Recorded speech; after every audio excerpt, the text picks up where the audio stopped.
Guys all set? Eddie? Yes, sir. You're all set? Yes, sir. Are you sure? Yes. Did you hit the red button? Yeah. ID, Doug, spelling. Sure. Doug Shepman. Last name is S-C-H-E-P-M-A-N,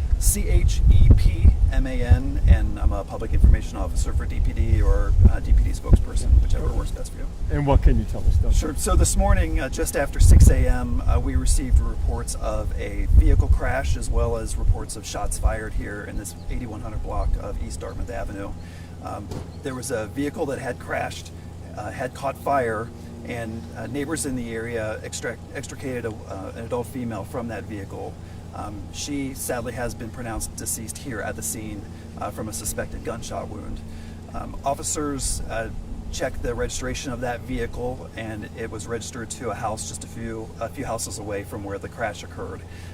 Officers conducted a welfare check at that house and discovered an adult male who was suffering from a gunshot wound. He was transported to the hospital in critical condition. At this time, we're still investigating to determine exactly what it was that happened here.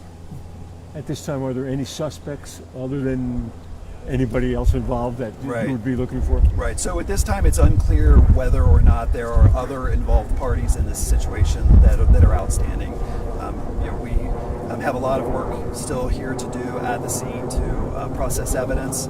Obviously we're speaking with neighbors, trying to determine whether or not there might be a house that has video evidence that might be helpful to help us to determine what happened here. Is there a possibility that this could be related to the domestic incident, Doug, can you say? Yeah, I can't speak to that at this time. And in fact, the Denver Police Department is still working to determine whether or not there's a connection or relationship between the two, whether or not they were known to each other. And earlier you said you guys were waiting for a warrant to get into that home. Right, so that'll be a part of the continuing investigation here at the scene will be to obtain a warrant for the house where the adult male was found to be suffering from a gunshot wound, so that we can see if there's additional information that might help us to learn what happened here. Can you say whether the man or woman involved here, the two victims, are related in any way? I can't speak to that at this time. Obviously, we will share any relevant updates throughout the day as information becomes available to us.